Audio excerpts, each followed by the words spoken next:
نحمده ونصلي على رسوله الكريم اما بعد فاعوذ باللہ من الشیطان الرجیم۔ حضرت صاحب رحمۃ اللہ علیہ کہتے ہیں کہ جب نہاون کے اندر مسلمانوں کو فتح نصیب ہوئی، مسلمانوں کو فتح ملی، تو اس وقت سیدنا فاروق اعظم رضی اللہ تعالیٰ عنہ مسلمانوں کے بادشاہ، مسلمانوں کے خلیفہ تھے، اور مسلمانوں کو نہاون کے اندر بہت سارا مال غنیمت حاصل ہوا۔ مسلمانوں کے امیر بادشاہ خلیفہ وقت حضرت فاروق اعظم رضی اللہ تعالیٰ عنہ تھے۔ حضرت صاحب رحمۃ اللہ علیہ وہ جو مال غنیمت حاصل ہوا تھا نہاون کے اندر، ایک اجمی شخص آیا جس وقت حضرت صاحب رحمۃ اللہ علیہ اس مال غنیمت کا حصہ تقسیم کر رہے تھے، مال غنیمت کی تقسیم ہو رہی تھی۔ وہ اجمی شخص آ کر کہنے لگا حضرت صاحب رحمۃ اللہ علیہ سے کہ تم میرے گھر والوں کو پناہ دو گے، کیونکہ وہ اجمی شخص تھا۔ تو حضرت صاحب رحمۃ اللہ علیہ فرمانے لگے کہ ہاں میں پناہ دوں گا۔ تو اس شخص نے پہلے تو یہ ڈیمانڈ رکھی حضرت صاحب رحمۃ اللہ علیہ کے سامنے کہ اگر آپ مجھے اور میرے اہل و عیال، مال و دولت سب کو پناہ دو گے تو میں اس کے بدلے میں آپ کو کچھ مال دوں گا، جس میں آپ کا کوئی دوسرا شریک نہیں ہوگا، آپ کا کوئی دوسرا اس میں ساتھی نہیں ہوگا، صرف آپ ہی کا وہ سارے کا سارا حصہ ہوگا۔ اس بات پر حضرت صاحب رحمۃ اللہ علیہ مان گئے اور حامی بھر لی کہ ہاں میں آپ کو پناہ دوں گا، آپ کے آل و اولاد، اہل و عیال، مال و دولت سب کو محفوظ رکھوں گا۔ تو اس اجمی شخص نے کہا حضرت صاحب رحمۃ اللہ علیہ سے کہ آپ میرے ساتھ اپنا کوئی ساتھی بھیج دیجئے جس کو میں اس خزانے کے بارے میں بتا دوں کہ وہ خزانہ کہاں ہے، کیا ہے۔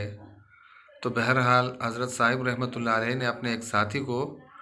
اس اجمی شخص کے ساتھ بھیج دیا تاکہ وہ خزانے کے بارے میں معلومات حاصل کرے، معلومات لے کر آئے کہ خزانہ کہاں ہے اور کیا ہے۔ تو حضرت صاحب رحمۃ اللہ علیہ مال تقسیم کرنے میں لگے، مال غنیمت کا جو مال تھا، اور وہ اجمی شخص اس ساتھی کو لے کر چل دیا۔ لے جا کر اس اجمی شخص نے جس بندے کو حضرت صاحب رحمۃ اللہ علیہ نے بھیجا تھا اس کو خزانہ وغیرہ دکھایا اور واپس آ گئے۔ اور وہ اجمی شخص 2 بڑے صندوقچے اٹھا کر لایا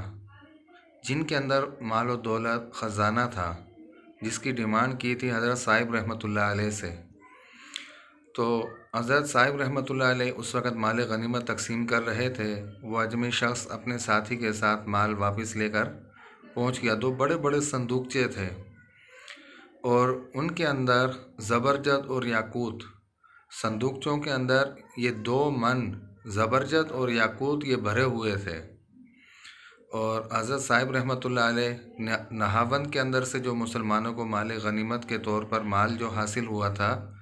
وہ تقسیم فرما رہے تھے۔ جب وہ صندوقچے لے کر پہنچ گئے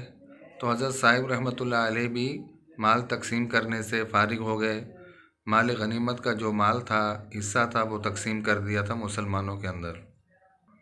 تو حضرت صاحب رحمۃ اللہ علیہ کہتے ہیں کہ جب میں مال غنیمت کے تقسیم سے فارغ ہوا تو میں نے ان صندوقچوں کو ساتھ لیا، لے کر حضرت عمر رضی اللہ تعالیٰ عنہ کی خدمت اقدس میں حاضر ہوا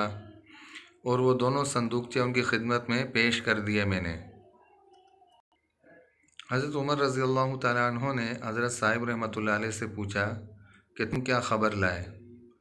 حضرت صاحب رحمۃ اللہ علیہ نے کہا فاروق اعظم رضی اللہ تعالیٰ عنہ سے کہ خیریت ہے،